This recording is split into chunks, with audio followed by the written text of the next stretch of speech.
Oi, turma, tudo bem com vocês? Hoje a gente vai falar sobre sistema nervoso periférico. Relembrando a divisão do nosso sistema nervoso. Ele vai ser composto por sistema nervoso central, que é o que a gente viu semana passada, que age como centro integrador, e sistema nervoso periférico. Já o sistema nervoso periférico, ele pode ser dividido em sensorial ou aferente e eferente. O sensorial é aquele que vai levar a informação do sistema nervoso periférico para o sistema nervoso central. Já a divisão eferente é aquele que vai levar estímulo do sistema nervoso central para o sistema nervoso periférico, tá? Então, vamos lembrar aqui, eu vou dar um exemplo para vocês. Nós temos um estímulo, um sinal, por exemplo, machucou o dedo, cócega, alguma coisa assim. Esse sinal ele vai ser observado pelos receptores sensoriais. Esses receptores sensoriais, por sua vez, vão estimular o neurônio sensorial, a via aferente, e vai encaminhar aí o sinal para o meu sistema nervoso central. Lá no sistema nervoso central, ele vai observar se essa informação que ele está recebendo do sistema nervoso periférico vai ser armazenada ou se ele precisa dar uma resposta para o meu sistema nervoso periférico, se ele precisa estimular que esse sistema nervoso periférico, por exemplo, saia do local porque está muito quente, ou corra, porque tem que fugir de alguma coisa, entendeu? Então, ele vai dar esse sinal para o meu sistema nervoso periférico. E como? Pelos neurônios eferentes. Agora, uma informação nova para vocês. Os neurônios eferentes, ou a via eferente, ela vai ser dividida em neurônios autônomos e somáticos. Os somáticos são respostas voluntárias na sua maioria, tá? Então, na maioria das vezes, a gente vai ter uma resposta voluntária, porque vai estar ligado, aí vão controlar a musculatura esquelética, os músculos esqueléticos. Então, você vai receber um sinal, por exemplo, de que teu dedo está apertado para você ver o que está acontecendo, ou você machucou o dedo para você puxar a perna, algo assim. Então, é voluntário, estão ligados à musculatura esquelética. Já os neurônios autônomos, como eu falei para vocês, eles são involuntários, então a gente não controla eles. E eles vão ser divididos em resposta simpática e resposta parasimpática. A gente já vai falar sobre isso, mas guardem essa informação. E eles vão controlar a musculatura cardíaca, músculo liso, as glândulas. E depois, tanto que os meus músculos autônomos quanto meus músculos somáticos tiverem uma resposta, eles vão então mandar uma retroalimentação, que a gente conhece como feedback. Então, os meus receptores sensoriais, eles vão avaliar, por exemplo, se a quantidade de hormônio liberado está correta, se pode parar de liberar hormônio, se parou de doer, se pode parar de correr, entendeu? Ele vai avaliar aí o que está acontecendo e vai encaminhar aí essa notificação de novo para o nosso sistema nervoso central. Nós temos também os neurônios entéricos, que a gente vai falar também sobre eles. Esses neurônios entéricos, eles vão estar ligados ao trato digestório. E a gente vai falar sobre eles também, tem uma explicação muito grande sobre eles têm uma grande importância, a gente vai falar sobre eles também. Mas para vocês saberem que também eles vão fazer parte aqui, né, do nosso sistema nervoso. E olha, então vendo aqui a nossa legenda, ele atua como centro integrador, tá? Porque a gente precisa muito de alimentos, né? Então, o nosso organismo ele evoluiu para ter um centro integrador digestório fora do nosso sistema nervoso central. Mas a gente já vai ver sobre isso, só para vocês já terem conhecimento do nosso sistema nervoso como um todo. Como nós já falamos bastante sobre neurônio sensorial, sobre a via aferente, nessa aula eu vou dar um pouco mais de ênfase para vocês nos neurônios eferentes. Lembrando lá, ai, professora, já falou 1000 vezes, eu sei que vocês devem estar pensando isso agora aí. Os neurônios eferentes, eles vão levar comando do sistema nervoso central pro sistema nervoso periférico. E essa porção eferente ela vai ser dividida em duas: os neurônios somáticos, que são os neurônios motores, que vão comandar a musculatura esquelética, e os neurônios autônomos, os quais vão controlar a musculatura cardíaca, lisa, glândulas, também vai parte aí do tecido adiposo também. Então, o que lembra vocês? Vocês já devem ter ouvido falar disso com certeza. São a parte voluntária e involuntária do sistema nervoso central. Mas, pessoal, nós temos que sempre pensar que nem sempre os neurônios motores eles vão atuar sendo de forma voluntária, ou seja, quando a gente comanda, tá? Pode acontecer de ter alguns reflexos, alguns estímulos que são involuntários, tá? Então, a gente, no geral, é voluntário o motor. Então, a gente comanda voluntariamente. Mas pode acontecer, tem exceções, de acabar atuando como involuntariamente, tá? Os neurônios motores. O sistema nervoso autônomo, por sua vez, ele vai estar dividido em simpático e parasimpático. A melhor forma de distinguir essas duas divisões é colocar eles numa situação nos quais eles vão estar ativos. Então, eu vou dar um exemplo para vocês terem uma ideia de como é que o neurônio está ativo, se está ativa a forma simpática ou a forma para. Quando a gente está aí descansando depois de comer, nosso sistema nervoso ele vai estar em repouso. E quem vai estar atuando vai ser o sistema nervoso autônomo parasimpático, porque a gente está descansando, precisamos aí de energia para a digestão. Já quando a gente está correndo, quando a gente está fugindo, nós temos aí então o sistema nervoso simpático atuando. A gente chama, né, de luta e fuga, porque muitas coisas acabam mudando no nosso organismo para que a gente comece a correr, a fugir. E isso é comandado pela via simpática do meu sistema nervoso autônomo. Quando a gente está descansando, o que vai estar atuando é a via parasimpática. Para que o sistema nervoso simpático seja ativo, nosso encéfalo ele vai disparar descargas simpáticas maciças e simultâneas para todo o organismo. Então, o nosso organismo inteiro vai receber essas descargas elétricas, né? Esses estímulos. O nosso coração vai acelerar, os vasos sanguíneos das pernas, braços e do coração vão dilatar para aumentar a concentração de sangue nessas regiões.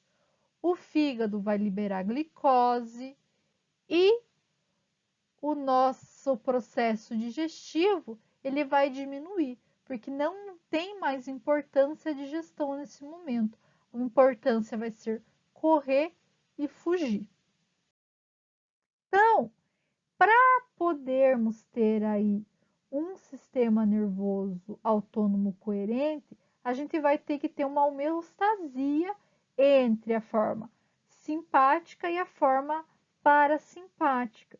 Porque se a gente não tiver essa homeostasia, por exemplo, pessoas muito ansiosas, elas vão estar sempre com a forma simpática muito alta, muito ativa. Por isso que elas ficam nervosas, suam, ficam bem ativas. E pessoas que têm depressão, que né, tem algum problema, algum outro problema neurológico, elas podem estar com a forma parasimpática muito ativa. Então, o nosso organismo ele tenta sempre ter um equilíbrio dinâmico entre a forma parasimpática e a forma simpática, para que não fique sempre em luta e fuga e nem fique sempre em repouso, né? Não acabe não tendo reação, por exemplo. Vamos ver as alterações fisiológicas nos órgãos quando o sistema nervoso simpático e o parasimpático estão ativos. Então, lembrando lá, o sistema nervoso autônomo parasimpático luta e fuga. Então, pensem, o que eu preciso para correr e fugir, né? Então, o que os órgãos vão fazer, quais são as modificações que vão ocorrer nos órgãos para que eu consiga correr e fugir. Então, vamos começar aqui pelos nossos olhos. A primeira coisa que vai acontecer vai ser dilatação da pupila ou midríase, para que eu consiga enxergar melhor, digamos assim. Já nas glândulas salivares, vai aumentar a secreção de muco e enzimas. No coração, a gente vai precisar com que o batimento cardíaco aumente para melhor circulação do sangue. Então, vai ter um aumento da frequência cardíaca e da contratibilidade cardíaca. Então, o batimento ele vai ser mais forte. Nas vias aéreas, no pulmão, nós vamos ter um relaxamento das vias aéreas, para que o pulmão consiga expandir melhor, ter maior quantidade de ar durante a respiração, tá? Então, é extremamente importante esse relaxamento, porque a gente precisa de muita quantidade de oxigênio na nossa luta ou fuga. Em relação ao fígado, eu já falei que ele libera glicose, mas tanto o fígado quanto o estômago e o intestino, eles vão inibir aí a digestão. Então, não vai ter mais digestão, porque não é importante. Lembrando, quando a gente pensa em luta e fuga, todo o nosso sangue ele vai ser encaminhado para regiões importantes, como perna, braço, né? Para tentar correr, fugir, lutar. Então, ele não vai mandar sangue para essa região, então vai diminuir, aí vai inibir a secreção. E essa diminuição também vai ter diminuição de insulina, de enzimas que auxiliariam na digestão do alimento. Em relação aí à minha urina, ao rim, desculpa, ao rim, nós vamos ter um aumento da secreção de renina. Vocês já viram isso? A renina ela vai estar diretamente ligado com a pressão arterial e quando ela é liberada ocorre vasoconstrição. Então vai acontecer aqui também vasoconstrição. Vai ter um relaxamento na minha bexiga, então ela não vai estar contraída como normalmente, ela está um pouquinho mais contraída. Nesse momento ela vai estar relaxada para tentar não liberar a urina, né? Para a urina ficar contida no local, para a gente não acontecer, por exemplo, né? De fazer xixi enquanto você está correndo ou fugindo. Em relação ao pênis, nós vamos ter indução da ejaculação. E ao útero, nós vamos ter estimulação da contração uterina. Já em relação ao meu sistema parasimpático, lembra, ele vai estar em repouso. Então, ele não vai estar querendo lutar e fugir, ele vai querer estar calmo. Então, ele não precisa de muitas coisas. E esse sistema nervoso parasimpático, vou abrir um parênteses aqui, ele vai estar mais ativo quando a gente fala de digestão. Por isso que quando a gente come depois do almoço, ou depois de uma refeição grande, a gente tem preguiça, porque nós não queremos pensar, o sangue está todo na área do intestino para poder fazer a digestão, a área do estômago e intestino, né? O meu organismo está reservando todas as forças para digestão. Então, os olhos vai ocorrer midríase da pupila, que é a constrição, né, da pupila. As glândulas salivares vão estar tendo secreção aquosa. Tem redução da frequência cardíaca, então o coração vai estar mais calmo, né? Não precisa bater com tanta velocidade. O pulmão ele vai estar em constrição, porque também não precisa mais de tanto oxigênio para o meu organismo. E em relação à minha parte digestiva, ela vai estar totalmente ativa. Então, vai ter aumento da secreção da bile, aumento da motilidade, né, da bile pelo fígado, aumento da motilidade e secreção do estômago e do intestino, aumento na liberação de enzimas e insulina pelo pâncreas. Não sei se ficou bem claro, quem sabe eu tenha feito uma, né, deixei vocês um pouco confuso. A insulina, ela vai ser liberada pelo pâncreas, tá? Não por intestino, pelo pâncreas. Quem sabe ali passou um pouquinho alguma coisa que deixou vocês confusos. Lá nos rins e na bexiga, a gente vai ter liberação da urina. No pênis vai ter indução da ereção. Então, olha aqui, a indução da ereção ocorre pelo sistema parasimpático e a ejaculação pelo simpático. E no nosso útero, a gente vai ter um aumento aí na produção de secreções pelo útero, tá? O meu sistema nervoso autônomo, ele é todo integrado, tanto o sistema nervoso autônomo parasimpático quanto simpático. Então, o meu sistema nervoso periférico, ele vai mandar os sinais do que está acontecendo no meu, né, no meu organismo, no meu corpo. E nós vamos ter aí, então, neurônios sensoriais ou sensores hipotalâmicos que vão enviar esses sinais. Geralmente, os sinais vão ser enviados primeiramente para a ponte, bulbo e hipotálamo, mas pode ser enviado diretamente para o nosso encéfalo.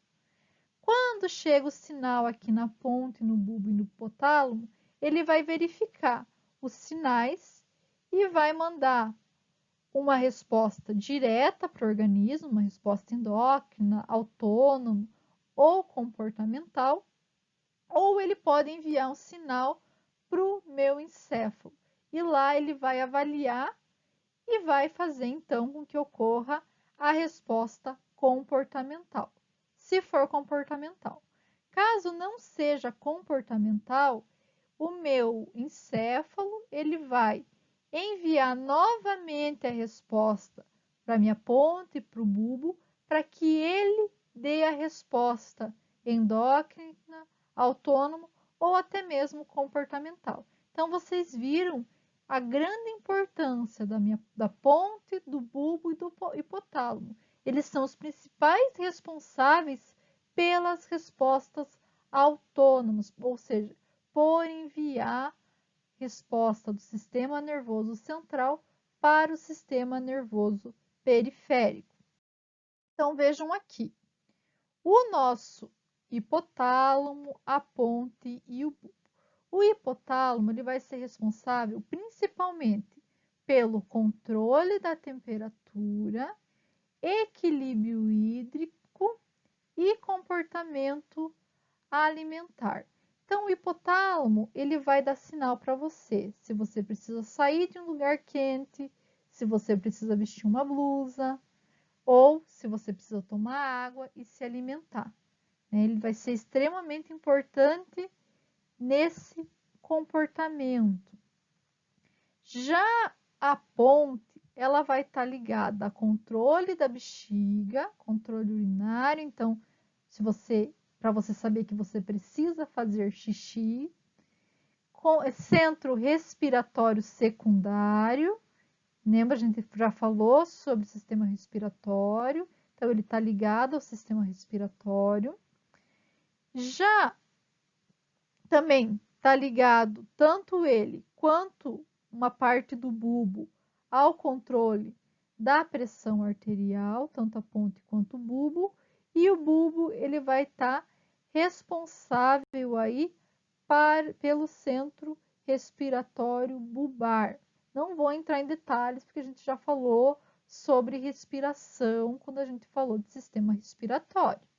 Lembrando ainda que nós temos os reflexos espinais autônomos, ou seja, são reflexos que acontecem lá na medula espinhal que não têm influência do meu encéfalo. Então, quando, por exemplo, a pessoa sofre alguma fratura na medula, alguma ruptura na medula, esses reflexos ainda vão comandar, né? Então, a pessoa ainda vai conseguir fazer xixi, defecar, ainda vai ter ereção peniana devido a esses reflexos. Porém, não vai conseguir comandar esses reflexos. Ela tem os reflexos, mas não consegue comandar. O meu sistema nervoso central com o sistema nervoso periférico. Essa transição vai ocorrer através das vias autonômicas e vai ocorrer tanto para o sistema nervoso autônomo simpático quanto para o parasimpático da mesma maneira. Então, nós vamos ter dois neurônios, um pré-ganglionar e outro pós-ganglionar. O pré-ganglionar ele vai levar o sinal do sistema nervoso central até o gânglio e o pós-ganglionar do gânglio até o tecido alvo. Lembrando aqui que o gânglio é onde ficam os corpos de neurônios. E esse sinal que esse neurônio transmite aqui, ele pode transmitir para 8, 9, até 32 neurônios. Então, não vai ser só um, aqui vai estar saindo vários neurônios dessa região e pode levar sinais para diversos tecidos diferentes, órgãos diferentes, tá? Então, é extremamente importante vocês sempre pensar que aqui no nosso gânglio tem diversos corpos celulares. Os neurônios autônomos simpático e parasimpáticos, eles vão se diferenciar anatomicamente em relação ao local de origem do sistema nervoso central, localização dos gânglios e em relação às suas vias. Em relação ao local de origem do sistema nervoso central, o simpático, os neurônios estarão saindo do segmento torácico, lombar e da medula espinal.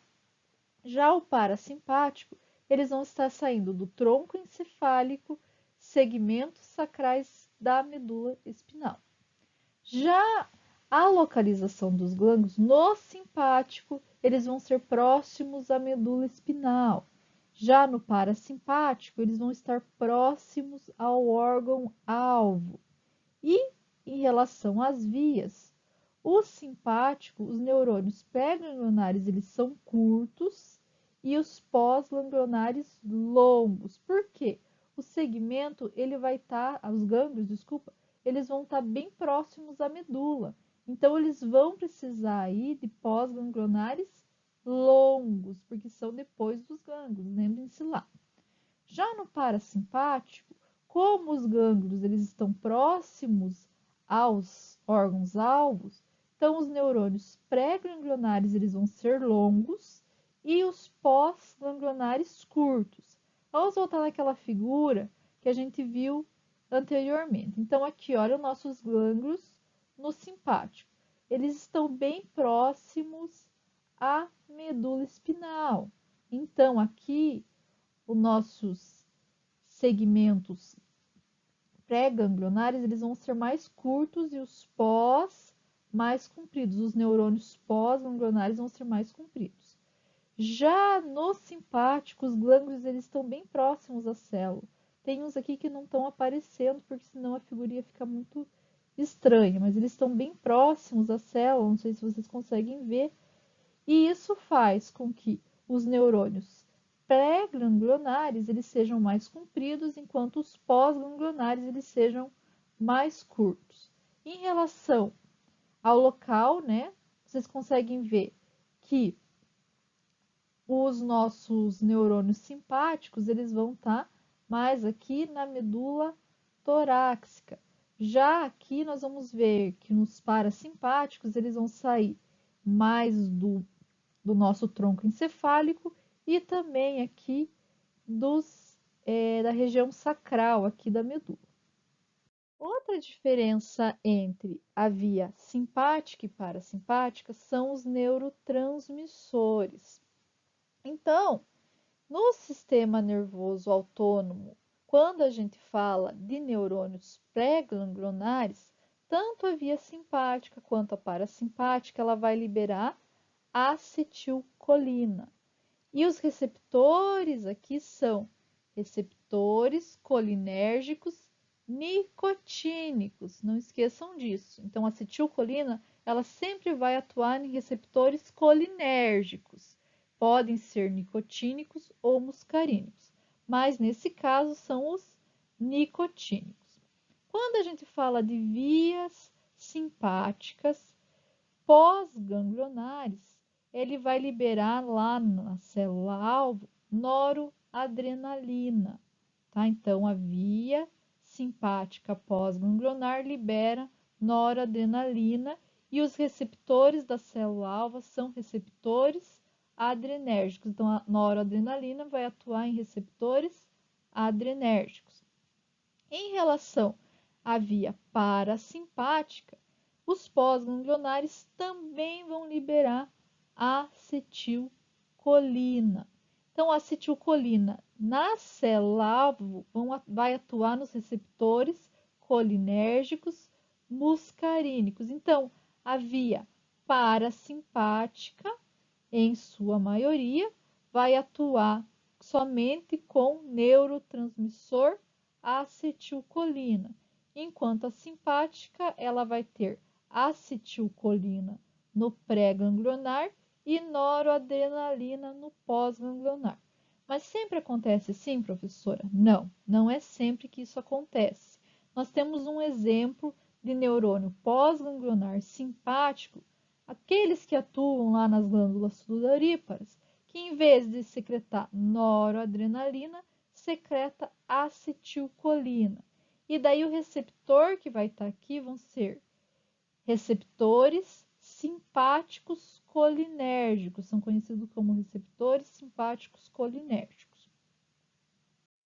Nós também temos um pequeno número de neurônios autônomos que não vão secretar nem noradrenalina, nem acetilcolina, e vão ser conhecidos como neurônios não adrenérgicos, não colinérgicos.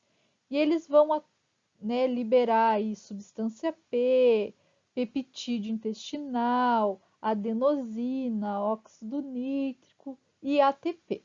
Mas é um pequeno número. A maioria vai atuar dessa maneira que eu estou falando para vocês aqui, tá?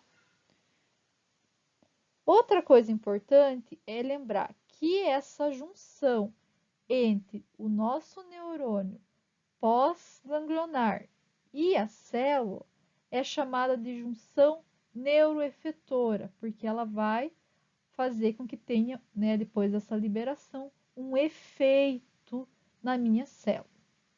Para vocês entenderem um pouquinho melhor sobre neurotransmissor e receptor, eu coloquei essa tabelinha aqui para explicar para vocês mais ou menos em qual receptor o neurotransmissor vai atuar. Então, quando a gente fala aqui de acetilcolina, do neurotransmissor acetilcolina, ele vai atuar em receptores colinérgicos. Eles podem ser nicotínicos ou muscarínicos. Os nicotínicos, eles são receptor de canal iônico para sódio e potássio. E eles vão estar presentes aí nos músculos esqueléticos e nos neurônios autônomos pré-ganglionares. Lembra que a gente viu no slide anterior. E também no sistema nervoso central. E por que que é nicotínico? Porque o agonista dele é a nicotina. Então, quando a pessoa, por exemplo, fuma, né? Qual receptor vai estar recebendo o composto químico? Os receptores nicotínicos. Já os muscarínicos, eles vão ser do tipo receptor acoplado à proteína G. E eles vão atuar nos músculos lisos, vão estar localizados, né, gente?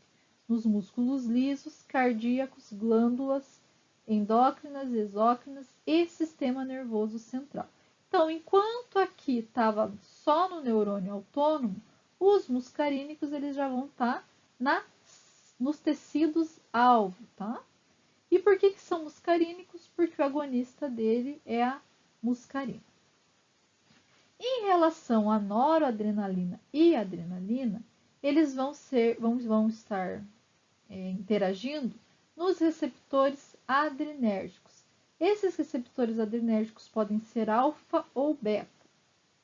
E eles são do tipo receptores acoplados à proteína G. Estão nos músculos lisos, cardíacos, glândulas e sistema nervoso central. A dopamina, ela vai atuar no receptor dopamina. Também vai ser receptor acoplado à proteína G, sistema nervoso central. Serotonina, receptor serotonérgico. Nossa, gente, desculpa aí. E eles vão ser receptores de canais iônicos, sistema nervoso central. Histamina, receptor histamina. Receptor acoplado à proteína G, sistema nervoso central. O glutamato, ele tem mais de um tipo de receptor, igual a acetilcolina.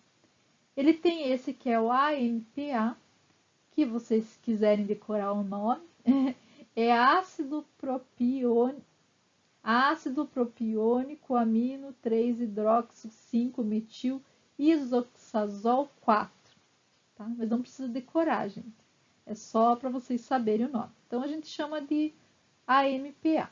Esse AMPA, ele também vai ser relacionado a canais iônicos, do tipo receptor de canal iônico, sistema nervoso central.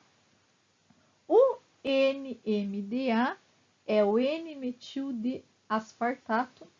Ele também é do tipo receptor de canal iônico, sistema nervoso central.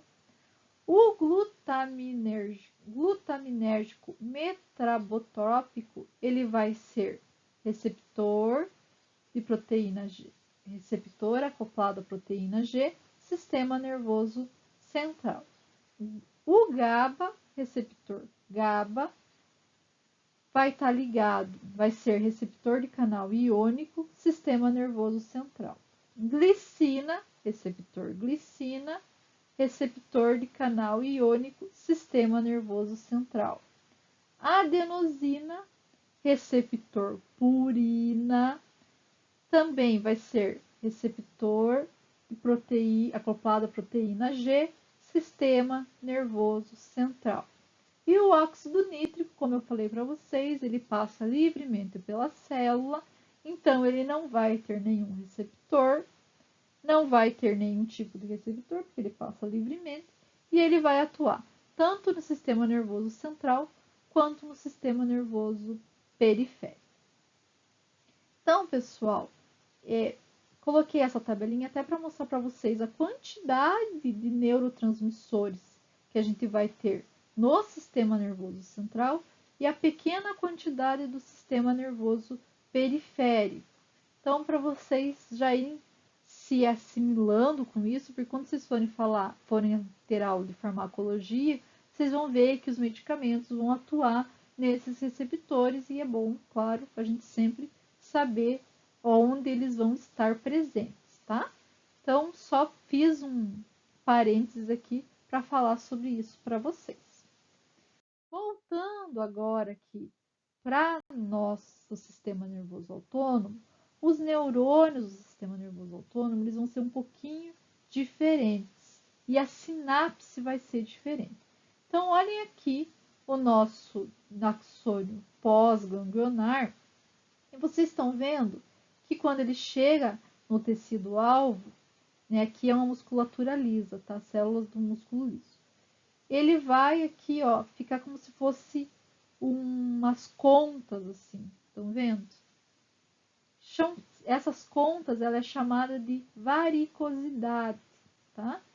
E é aqui, nessas varicosidades, que nós vamos ter as vesículas contendo neurotransmissor, tá? Então, vejam a diferença. Por que que ela tem essa diferença? Porque um neurônio, ele vai acabar atuando numa área maior do que, por exemplo, um neurônio motor. Então, ele vai precisar somente de um neurônio para inervar uma região maior. Então, vejam que legal essas contas, né, que são essas varicosidades, e eles vão ter aí as vesículas com neurotransmissor e também as mitocôndrias. Como eu falei para vocês, os principais neurotransmissores autonômicos vão ser acetilcolina e noradrenalina. E eles vão ser sintetizados lá na varicosidade dos axônios. A acetilcolina vai ser sintetizada pela acetilcoenzima A mais colina. Lembra que a gente falou isso quando a gente falou de sinapse. E a noradrenalina, que é o nosso exemplo, ela vai ser sintetizada a partir de aminoácidos de tirosina. Então, como que ocorre a liberação desses neurotransmissores para a fenda sináptica? Ocorre do mesmo jeito que ocorre a sinapse normal. Então, nós vamos ter um potencial de membrana que vai despolarizar a minha membrana. Isso vai fazer com que os canais de cálcio dependente de voltagem se abram. O cálcio vai entrar para dentro do meu axônio, da minha varicosidade do axônio. Quando ele entra, ele faz então a liberação dos meus neurotransmissores por exocitose, e isso faz com que o neurotransmissor seja liberado aqui na fenda sináptica. Agora eu vou fazer um parênteses para vocês. Quanto maior a concentração de neurotransmissor na fenda sináptica, mais potente e mais duradoura vai ser a ação, tá? Depois que ele libera aqui o nosso neurotransmissor, esse neurotransmissor ele vai se ligar ao receptor. Como aqui a gente está falando de noradrenalina, receptor adrenérgico, receptor acoplado à proteína G. Daí nós vamos ter a resposta dentro da célula. E professora, como que esses neurotransmissores saem, né, da minha fenda sináptica? Então, quando a resposta termina, primeira coisa, os neurotransmissores vão sair de perto do meu receptor. Eles vão então difundir, ter uma difusão para longe desses receptores. Quando eles vão para longe, eles podem ser removidos da sinapse através de uma célula que está próxima, através de transporte ativo ou por degradação. E quem degrada a noradrenalina é a monoaminoxidase, que é a MAO. Se fosse acetilcolina, seria acetilcolinesterase. Então, é praticamente igual acontece a liberação de neurotransmissores que eu já falei para vocês em outras aulas. Só estou relembrando aqui, tá bom? Vocês devem estar se perguntando aí, com tão poucos neurotransmissores, como o sistema nervoso autônomo diversifica tanto a sua ação? Isso ocorre devido aos múltiplos tipos de receptores. Então, dependendo da célula, ela vai ter um receptor diferente, e isso vai fazer com que tenha uma resposta celular diferente. Então, a resposta celular vai depender do tipo de receptor. Em relação à divisão simpática, nós temos dois tipos de receptor, o alfa e o beta, e eles podem se diferenciar em 5 subtipos. A gente já vai ver isso no próximo slide. Já na divisão parasimpática, os receptores colinérgicos muscarínicos, eles variam em 5 tipos de receptores. Em relação à via simpática, vamos lembrar lá que essa via vai secretar catecolaminas, que são a noradrenalina e a adrenalina, sendo que a noradrenalina vai ser o principal neurotransmissor dessa via. E ela vai atuar em receptores adrenérgicos. Lembrando, pessoal, que receptores adrenérgicos são acoplados à proteína G, tendo um início lento da resposta e prolongado. E os tipos de receptores vão ser alfa e beta, como eu falei anteriormente, sendo que o alfa vai ser alfa 1 e alfa 2 como subtipos, e os subtipos beta, beta 1, beta 2 e beta 3. O alfa 1 vai ser o que é mais encontrado na maioria dos tecidos alvos simpáticos. Eles vão ter uma sensibilidade maior à noradrenalina do que à adrenalina. E eles vão ativar a fosfolipase C. Quando eles ativam essa fosfolipase C, tem aí a produção de inositol trifosfato, que é o IP3, e diacilglicerol, que é o DAG. O DAG ele vai ativar uma sequência de fosforilação de proteínas. E o IP3 ele vai fazer com que ocorra abertura de cálcio. Então, isso faz com que o receptor alfa 1, quando ativado, aumente a contração muscular e a secreção por exocitose. Já nos receptores alfa 2, eles vão estar aí no trato gastrointestinal e no pâncreas. Vão ser mais sensíveis à noradrenalina do que à adrenalina e vão diminuir o AMP cíclico. Essa diminuição do AMP cíclico faz com que tenha um relaxamento do trato gastrointestinal ou diminuição da secreção pancreática. Já os receptores beta 1, eles vão estar no músculo cardíaco e no rim. Vão ser sensíveis tanto à noradrenalina quanto à adrenalina e vão aumentar o AMP cíclico, fazendo com que aumente a contração muscular do coração. Por exemplo, já os receptores beta 2, eles vão estar associados a alguns vasos sanguíneos, músculo liso de vários órgãos, tá? Eles vão ser mais sensíveis à adrenalina do que à noradrenalina.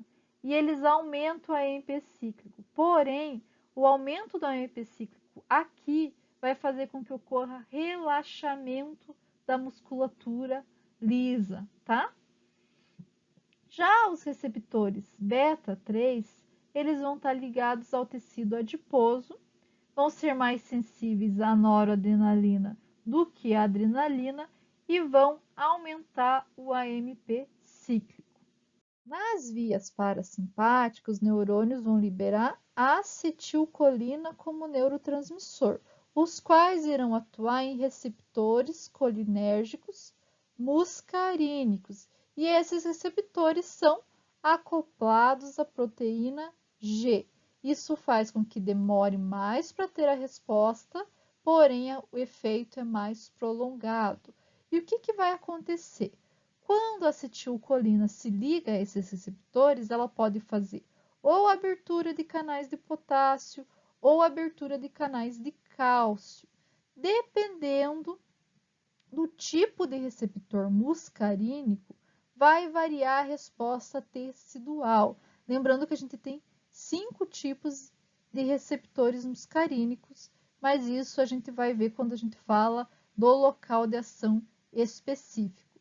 Mas já fiquem na cabeça de vocês que ele vai fazer a abertura de canais de cálcio ou de potássio. Como parte de luta e fuga, o nosso sistema nervoso central ele também estimula a produção de adrenalina pelas glândulas suprarrenais. Então, quando ele vê que precisa correr, fugir, lutar, ele vai, através aí do seu neurônio sináptico pré-ganglionar, levar estímulo até a glândula suprarrenal, que fica em cima dos rins aqui, vocês estão vendo ela. E vai fazer, então, com que essa glândula produza adrenalina, que também é conhecido como um neurônio, como um neurohormônio, e vai ser secretado, então, essa adrenalina diretamente no sangue. E isso faz com que a adrenalina ela esteja em alta concentração no sangue e vá até os tecidos-alvo, estimulando ainda mais a luta e a fuga, estimulando o batimento cardíaco, relaxamento dos brônquios, que a gente já falou sobre isso um pouquinho antes.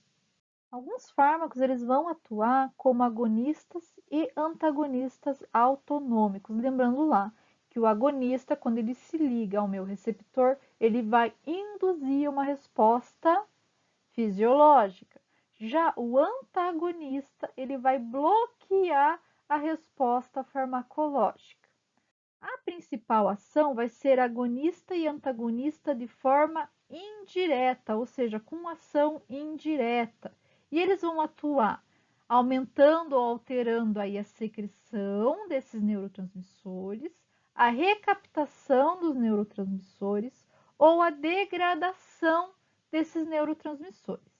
Quando a gente fala de agonista indireto, eles vão bloquear a recaptação do neurotransmissor no terminal sináptico. E quando ele bloqueia essa recaptação, vai fazer com que o meu neurotransmissor fique por mais tempo no terminal. Isso faz com que ele tenha efeito prolongado. É claro que quando eu falo de medicamento, tem muitos medicamentos que vão atuar sim, principalmente medicamentos antidepressivos. Então, eles vão atuar bloqueando essa recaptação do neurotransmissor, e isso faz com que fique por mais tempo ali, por exemplo, a serotonina. Um exemplo que eu coloquei aqui para vocês é a cocaína, que ela vai bloquear a recaptação de noradrenalina. Esse bloqueio, na verdade, para o organismo, né, desse modo que a cocaína faz, é ruim, porque se ela bloquear por muito tempo, eu vou ter aí vasoconstrição e posso ter uma parada cardíaca.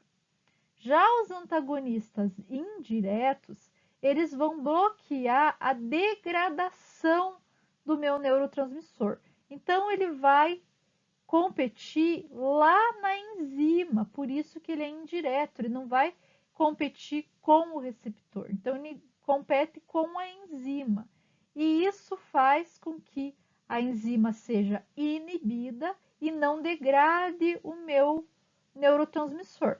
Um exemplo que eu coloquei aqui para vocês é os organofosforados. Então, os organofosforados, vocês sabem, eles são inseticidas e são muito utilizados, por exemplo, para matar insetos lá na plantação. Lá o agricultor utiliza bastante. Isso faz mal ao inseto, né? Claro, porque ele inibe a degradação da acetilcolina, e quando ele inibe a degradação da acetilcolina, faz com que tenha uma constrição lá no pulmão e o inseto não consiga mais respirar. Mas isso também pode vir fazer mal ao agricultor, porque ele acaba ingerindo, acaba se contaminando com esse inseticida, e isso pode vir trazer diversos efeitos aí, né, maléficos para o agricultor, porque a degradação vai fazer, por exemplo, que a acetilcolina fique mais tempo liberada aí no nosso músculo e faz uma contração muito forte e também dificulta a respiração do agricultor e ele pode vir a falecer também. Então, a intoxicação por organofosforado, vocês vão ver quando chegar em toxicologia, é muito grave, tá? Então, eu coloquei dois exemplos para vocês verem. Então, vamos ver aqui alguns agonistas e antagonistas dos nossos neurotransmissores. Então, em relação à acetilcolina, como vocês já sabem, nós temos aí os receptores muscarínicos e nicotínicos. Os muscarínicos como agonista muscarina. Os nicotínicos, agonista nicotina. Então, tudo o que que minha via parasimpática ia fazer, quando você, por exemplo, está fumando, você vai estimular essa via. Por isso, vai ter todas as reações, algumas reações do sistema parasimpático. Quando a gente fala aqui de antagonistas muscarínicos, nós temos, por exemplo, a atropina e a escopolamina. A atropina, é muito utilizada em colírio para dilatação da pupila. Então, enquanto a acetilcolina faz a constrição da pupila, aqui a atropina vai fazer a dilatação. Eles utilizam para fazer exame de fundo de olho, por exemplo. A escopolamina, vocês meninas aí estão utilizando o medicamento para cólica, vejam lá no Buscopan, a gente tem escopolamina. Então, a acetilcolina ela está ligada à contração muscular, também do músculo liso. E quando utiliza a acetilcolina, ela diminui, para, cessa a contração muscular, porque ela trabalha como antagonista. Já nos receptores nicotínicos, nós vamos ter aí a alfa-bungorotoxina, que vai atuar somente no músculo, a TEA, que vai atuar somente nos gânglios, e o curare. O curare, ele é retirado de plantas, é uma planta aqui da América do Sul, e ele faz com que os índios eles utilizam na ponta da flecha para paralisar o animal. Então, ele faz paralisia muscular, que a musculatura não contrai mais, tá? Como inibidores da acetilcolinesterase, nós temos a neostigmina. A neostigmina, ela vai então inibir a enzima acetilcolinesterase, faz com que a acetilcolina fique mais tempo lá na fenda sináptica. Em relação aos receptores adrenérgicos, o neurotransmissor, noradrenalina e adrenalina. E os receptores são alfa e beta. Os receptores alfa, como agonista, nós temos a fenilefrina. E como antagonistas, nós temos os alfa-bloqueadores. É utilizado, pessoal, aqui para medicação, por exemplo, pessoa que tem hipertensão e problemas cardíacos, tá? E nós temos aí os beta-bloqueadores. Como agonistas, nós temos o isoproterenol e albuterol. E como antagonista, nós temos o propanolol e o metapropolol. Então, quando a gente fala que também vai atuar lá no sistema cardíaco, vai diminuir os batimentos cardíacos, vai auxiliar na dilatação dos vasos sanguíneos. E eles são muito utilizados hoje, tenho certeza que aí na casa de vocês tem alguém que já usou, uma avó de vocês, alguém que já utilizou principalmente o propanolol, que ele é bem conhecido, tá? Para finalizar nossa aula, nós vamos falar do sistema motor somático, que são as respostas voluntárias, os neurônios que vão estar ligados à musculatura esquelética. Então, primeiramente, os corpos dos neurônios motores, eles vão estar localizados dentro, no corno ventral da medula espinal ou do encéfalo. E o axônio desses neurônios, ele vai ser um axônio único, que vai sair de dentro do corno ventral, e vai ir direto para o músculo esquelético alvo. Então, a gente não tem gânglios aqui, tá?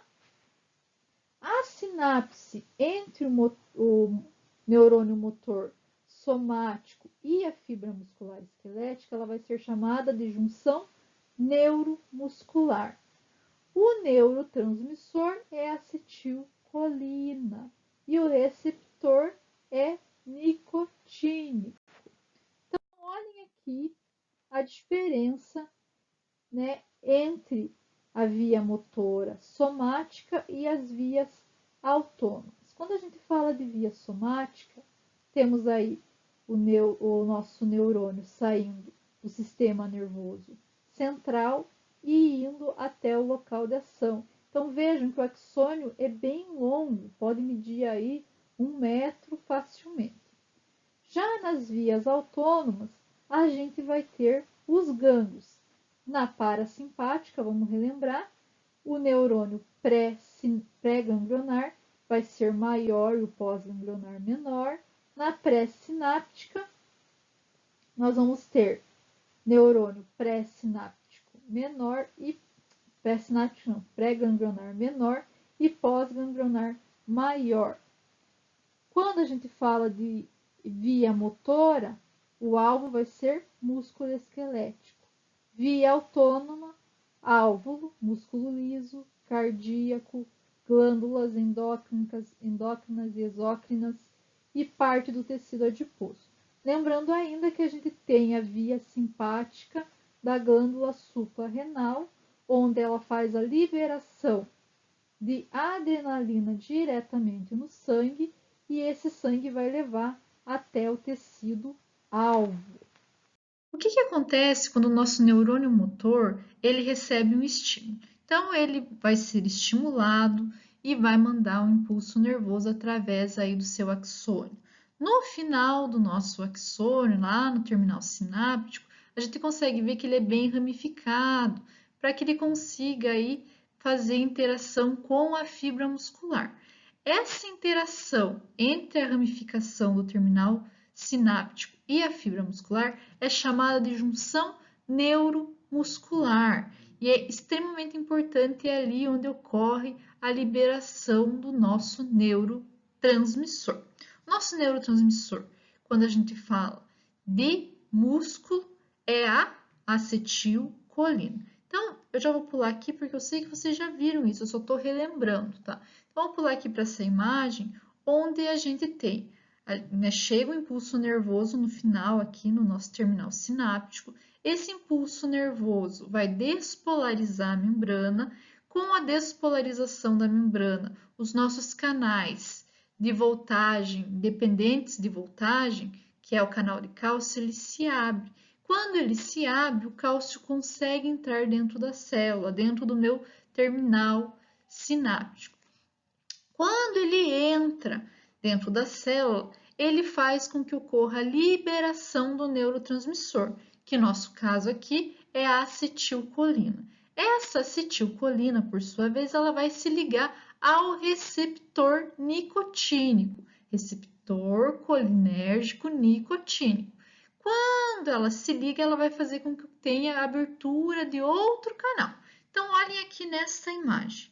Nós temos o canal fechado. Quando a acetilcolina ela interage com esse receptor de canal, ocorre então a abertura desse canal e sai potássio e entra sódio. Lembre-se lá, sempre que nós temos uma concentração de sódio fora da célula muito maior, então ela tem uma facilidade para entrar. Quando o nosso sódio entra, ele vai fazer com que a fibra muscular, então, seja despolarizada e ocorra a contração. Daí vocês vão lembrar dos sarcômeros, mas isso vocês já viram, não vou entrar em detalhes. E a nossa aula de sistema nervoso termina aqui. Então, na primeira semana de aula, quando nós voltarmos em 2021, nós vamos fazer uma revisão desse conteúdo. Eu vou mandar um questionário também para vocês, né, junto com essa aula, sobre o sistema nervoso geral. Daí, quando nós voltarmos, nós vamos corrigir esse questionário e então eu vou disponibilizar, né, o questionário online, né? Então, primeiro a gente revisa essa lista de exercícios que eu vou mandar para vocês e depois vocês fazem o questionário online. Qualquer dúvida, me mandem mensagem. E muito obrigada por estarem comigo esse ano. Espero que o ano que vem seja um ano muito melhor, né? Acreditamos nisso. Um Feliz Natal, um ótimo 2021 e se cuidem, pessoal. Se cuidem que logo, logo nós passaremos por essa pandemia. Até mais, um abraço.